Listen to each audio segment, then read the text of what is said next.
All through the first summer and the early part of autumn the pilgrims were busy and happy. They had planted and cared for their first fields of corn. They had found wild strawberries in the meadows, raspberries on the hillsides, and wild grapes in the woods. In the forest just back of the village wild turkeys and deer were easily shot. In the shallow waters of the bay there was plenty of fish, clams, and lobsters. The summer had been warm, with a good deal of rain and much sunshine, and so when the autumn came there was a fine crop of corn. "Let us gather the fruits of our first labors and rejoice together," said Governor Bradford. "Yes," said Elder Brewster, "let us take a day upon which we may thank God for all our blessings, and invite to it our Indian friends who have been so kind to us." The Pilgrims said that one day was not enough, so they planned to have a celebration for a whole week. This took place most likely in October.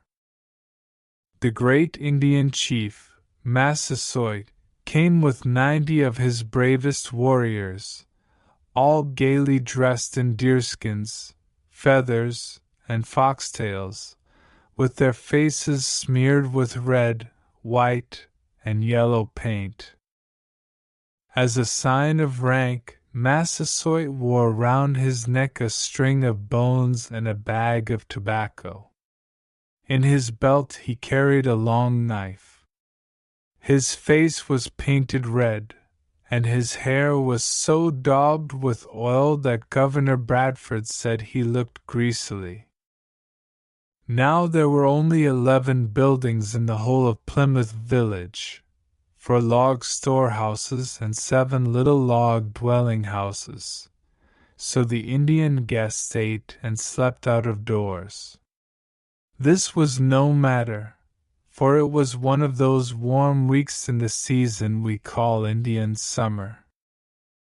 To supply meat for the occasion 4 men had already been sent out to hunt wild turkeys. They killed enough in one day to last the whole company almost a week. Massasoit helped the feast along by sending some of his best hunters into the woods. They killed 5 deer, which they gave to their pale-faced friends, that all might have enough to eat. Under the trees were built long, rude tables on which were piled baked clams, broiled fish, roast turkey, and deer meat. The young Pilgrim women helped serve the food to the hungry redskins. Let us remember 2 of the fair girls who waited on the tables. One was Mary Chilton, who leaped from the boat at Plymouth Rock. The other was Mary Allerton. She lived for 78 years after this first Thanksgiving, and of those who came over in the Mayflower she was the last to die. What a merry time everybody had during that week! It may be they joked Governor Bradford about stepping into a deer trap set by the Indians and being jerked up by the leg. How the women must have laughed as they told about the first Monday morning at Cape Cod, when they all went ashore to wash their clothes. It must have been a big washing, for there had been no chance to do it at sea, so stormy had been the long voyage of 63 days. They little thought that Monday would afterward be kept as wash day. Then there was young John Howland, who in mid-ocean fell overboard but was quick enough to catch hold of a trailing rope. Perhaps after dinner he invited Elizabeth Tilley, whom he afterward married, to sail over to Clark's Island and return by moonlight. With them, it may be, went John Alden and Priscilla Mullins, whose love story is so sweetly told by Longfellow. One proud mother, we may be sure, showed her bright-eyed boy, Peregrine White. And so the fun went on.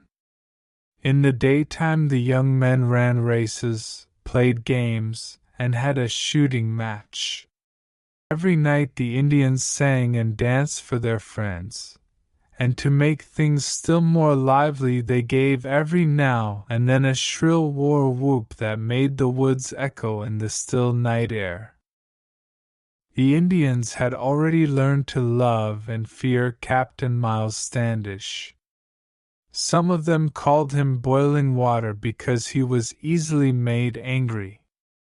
Others called him Captain Shrimp, on account of his small size.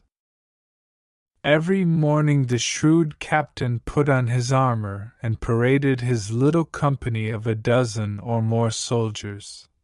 And when he fired off the cannon on Burial Hill the Indians must have felt that the English were men of might thus to harness up thunder and lightning. During this week of fun and frolic it was a wonder if young Jack Billington did not play some prank on the Indians. He was the boy who fired off his father's gun one day, close to a keg of gunpowder, in the crowded cabin of the Mayflower. The third day came. Massasoit had been well treated, and no doubt would have liked to stay longer, but he had said he could stay only 3 days. So the pipe of peace was silently passed around. Then, taking their presents of glass beads and trinkets, the Indian king and his warriors said farewell to their English friends and began their long tramp through the woods to their wigwams on Mount Hope Bay. On the last day of this Thanksgiving party the Pilgrims had a service of prayer and praise. Elder Brewsterson preached the first Thanksgiving sermon. After thanking God for all his goodness, he did not forget the many loved ones sleeping on the hillside. He spoke of noble John Carver, the first governor, who had died of worry and overwork. Nor was Rose Standish forgotten, the lovely young wife of Captain Miles Standish, whose death was caused by cold and lack of good food. And then there was gentle Dorothy, wife of Governor Bradford, who had fallen overboard from the Mayflower in Provincetown harbor while her husband was coasting along the bleak shore in search of a place for a home. The first Thanksgiving took place nearly 300 years ago.